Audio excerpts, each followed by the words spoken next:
நண்பர்களே, இந்த audio release விழாவுக்கு வந்ததற்கு முக்கியமான காரணங்கள் என்னுடைய Prasanna, director Prasanna and cinematographer Krishnan.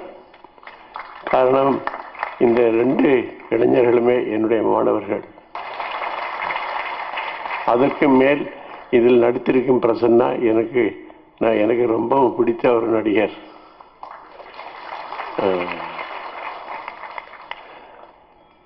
அவருடைய தம்பி என்னுடைய பள்ளிக்கூடத்தில் மாணவனாக இருந்தால் என்னிடம்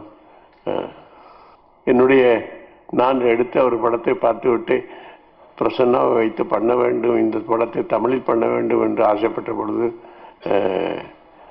அதற்கு முழு ஆதரவும் கொடுத்தது பிரசன்னாவுடைய தம்பி. ஆனால் அது இன்னும் நிறைவேறாத ஒரு ஆசையாகவே இருக்கிறது. இந்த கல்யாண சமையல் சாதம் என்ற இந்த டைட்டில் என்ற இந்த தலைப்பு நான் சிறுவனாக இருந்த காலத்தில் ரொம்ப ரொம்ப ரசித்த பாடல்கள் ஒன்று, நான் பார்த்து பிரமித்த படங்களுள் ஒன்று அந்த படம். ரங்கராவை இன்னும் மறக்க முடியாது.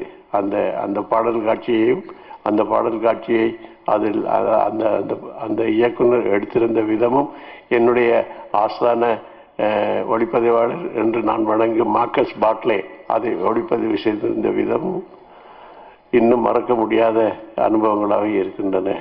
அந்த தலைப்பை வச்சு பிரசன்னா ஒரு படம் எடுத்திருக்காரு. இந்த படத்தை பற்றி பேசுகிறப்போ எல்லாரும் இந்த ஒரு நான் வெஜிடேரியன் விஷயத்தை பற்றி பேசினாங்க. அதை கொஞ்சம் பூடகமாக சொல்லிக்கிட்டு இருந்தாங்க. ஆனால் நிச்சயமாக நான் அதை போட்டு உடைக்க போகிறதில்லை. அவங்க எல்லாரும் மறைச்சு ஒரு விஷயம் இருக்குன்னு சொன்னால் அந்த விஷயத்தை நான் படாருன்னு போட்டு உடைக்க போகிறதில்லை. அது எனக்கும் தெரியும். அந்த விஷயம் எனக்கு சொல்லப்பட்டது. ஒரே ஒரு கியூ மட்டும் கொடுக்குறேன். இங்கே நிறைய ஆண்கள் தான் அதிகம் நினைக்கிறேன். உங்கள் எல்லாருக்கும் வாழ்க்கையில் ஒரு தடவையாவது நடக்கிற ஒரு விஷயம்தான் அது ஒரு சின்ன கியூ தான். It happens to every man at some point of time. So you see the film and நீங்கள் இன்னைக்கு இந்த பாடல் காட்சியிட்ட அந்த பாடலுக்கு பிகினிங் சாங் பார்த்தேன். இந்த மியூசிக் டைரக்டர் அரோரா, அவருக்கு இது முதல் படம் என்று சொன்னார்கள். ஆனால் முதல் படத்திலேயே அற்புதமான ஒரு பாடலை கொடுத்திருக்கிறார். படத்தோடு சம்பந்தப்படும் பாடல். இதை எடிட்டில் இருக்கும் பொழுது மூவியாலாவில் பார்க்கும் ஒரு சந்தர்ப்பம் எனக்கு கிடைத்தது. என்னுடைய மாணவர்கள் பிரசன்னாவுக்கும் என்னுடைய கிருஷ்ணாவுக்கும் என்னுடைய மனமார்ந்த பாராட்டுகள். Because I respect these 2 guys very highly. இந்த 2 பேரையும் பற்றி ஒரு அடிஷனல் நியூஸ் சொல்லணும். இந்த 2 பேரும் சேர்ந்து I did not get time to really thank both of you, because இவங்க 2 பேரும் சேர்ந்து they did a 1-hour documentary on me. இன்னும் சொல்ல போனால் 40 ஆண்டு கால என்னுடைய இந்த மண்ணில் குப்பை கொட்டினதுக்கு, சினிமா குப்பை கொட்டினதுக்கு 40 ஆண்டு கால சினிமா குப்பை கொட்டினதுக்கு இருக்கிற ஒரே பதிவு அவங்க பண்ண documentary. Nothing else. So I never really got to thank you for that. So Prasanna, Krishna, I take this opportunity to thank you for doing that 1-hour thing on me. Thank you so much. I wish you luck. இந்த படத்தோட சம்பந்தப்பட்ட எல்லா தொழில்நுட்ப கலைஞர்களுக்கும், music டைரக்டருக்கும், இந்த படத்தோட அவங்க யார், Lekha வாஷிங்டனா, tensile Washington வாயில் வருது. அவங்க எங்கே பொம்மையிலேருந்து வர்றவங்க எல்லாம் பென்ஷன் மாதிரி தான் இருப்பாங்களா? அவங்களுக்கு என்னுடைய பாராட்டுகள். I wish all of you great success. Thank you. இதுக்கு அவங்க பேர் சொன்னோன்னா நிறைய பேர் ஏன்னா ஆர்ஜே பாலாஜி கருவேப்பில்லைன்னா அவருக்கு கொத்தமல்லி மாதிரி நிறைய பேர் வேண்டான்னு ஒதுக்கிடுவாங்க. அதை பற்றியெல்லாம் கவலைப்படாதீங்க. நீங்கள் இருந்தால் தான் எல்லாமே மணக்கும். ஸோ இந்த விழாவை மணப்பதற்கு காரணமாக இருக்கும் 2 பேருக்கும் நன்றி. எனக்கு இதே குடும்பம், ஒரே குடும்பம் என்றாலும் இந்த ஃபங்க்ஷனுக்கு நான் வந்ததுக்கு முக்கிய காரணம் வந்து இன்றைய விழா நாயகன் அரோரா. எனக்கு அரோராவை தெரியாது, நவீனா தான் தெரியும். அதுதான் அவருடைய உண்மையான பெயர். சினிமாவுக்காக அரோரான்னு மாற்றிட்டு இருக்காரு.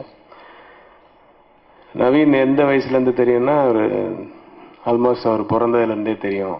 ஸோ குழந்தையிலேருந்து அவருடைய சித்தப்பான்னு சொன்னார் இல்லையா, விஎஸ் குமார், சிவி குமார் இல்லை, விஎஸ் குமார்ன்ற அவருடைய சித்தப்பா. அவரும் நானும் வந்து ஒரே காலேஜ், இந்த ஒரே ஏரியா, அந்த மாதிரி பழக நண்பர்கள் 35 வருஷத்துக்கு மேலே. ஸோ அங்கெல்லாம் விளையாடிட்டு இருக்கும்போதெல்லாம் வந்து வேடிக்கை பார்த்துட்டு இருப்பார் அவர். நான் கிரிக்கெட்லாம் விளையாடுவோம். ஸோ அந்த காலத்துலேருந்து தெரியும். அவர் படித்து வந்து எல்லாத்துலேயுமே அவர் சித்தப்பா வந்து அவன் தான் மகன். ஏன்னா அவருக்கு கல்யாணமே பண்ணிக்கல, இவனுக்காக ஒன்றும் தெரியல. அதனால் இவரே தான் மகனாக நினச்சி அவர் எல்லா விஷயத்துக்கும் எங்கே இருந்தாலும் இவரை தான் கூட்டு போவார். ஸோ அந்த காலத்துலேருந்து வந்து நான் சினிமாவில் வந்து பழகும் போதெல்லாம் கூட வந்து சின்ன வயசுலேருந்து பார்த்துட்டு இருப்பார். எந்த அளவுக்கு வளர்ந்தாருன்னா, அவர் நான் எப்போ ரொம்ப பெருமைப்பட்டேன்னா, ராணாவுக்கு வந்து ஒரு சாங் ஏஆர் ரஹ்மான் போட்டு கொடுத்தாரு. நல்லா இருக்குது சார், ரொம்ப மெலடியாக இருக்குது, இன்னும் கொஞ்சம் ஸ்பீட் பண்ணால் நல்லாயிருக்கும் அப்படின்னா, இல்லை இன்னும் கொஞ்சம் ஃபினிஷிங் டச்செல்லாம் இருக்குது, அது முக்கியமான ஒருத்தர் கிடைக்கல, அவர் வந்ததுக்கப்புறம் கொஞ்சம் ஃபினிஷ் பண்ணி காமிக்கிறேன் பாருங்கள் அப்படின்னாரு. ஸோ ஒரு 4-5 நாள் கழித்து ஃபினிஷ் பண்ணி நான் ரஜினி சாரெல்லாம் போட்டு கேட்கும்போது ரொம்ப பிரமாதமாக இருந்தது. அந்த முக்கியமான ஆள் யாருன்னா நவீன். அந்த அந்த ஃபினிஷிங் வந்து அந்த ஃப்ளூட்ஸில் அந்த அந்த சாங்குக்கு வந்து அப்படி ஒரு மெருகேற்றி அந்த இது பண்ணார். ஸோ அவரே முக்கியமான ஒரு ஆள் அப்படின்னு வெயிட் பண்ணுற அளவுக்கு இவர் வளர்ந்துருக்கும் போது எங்களுக்கு விஎஸ் குமாருக்குலாம் ரொம்ப ரொம்ப பெருமையான விஷயமா இருந்தது. ஆக்சுவலாக நானே என்னுடைய அடுத்த படங்களில் வந்து அவரை இன்ட்ரடியூஸ் பண்ணணும்னு நினச்சிருந்த நேரம் அது வந்து வேற ஒரு நல்ல ராசியான ஒரு கையில் இப்போ இன்ட்ரடியூஸ் ஆகியிருக்காருன்னு நினைக்கிறேன். ஏன்னா சாங்ஸ் எல்லாம் கேட்டேன், ரொம்ப பிரமாதமாக இருந்தது. அவர் மட்டுமல்ல, அரோரா மட்டுமல்ல, இந்த பாடல்கள் மட்டுமல்ல, படமும் வெற்றி பெற்று 2 பிரசன்னங்களும் ப்ரொடியூசரும் மற்ற எல்லா டெக்னீஷியன்ஸ் ஆர்டிஸ்ட் எல்லாருமே மிகப்பெரிய பேரும் புகழும் பணமும் அடைய எல்லாம் வல்ல இறைவனை பிரார்த்தித்து என்னை வாழ்த்த அழைத்ததற்கு நன்றி கூறி விடைபெறுகிறேன். நன்றி, வணக்கம்.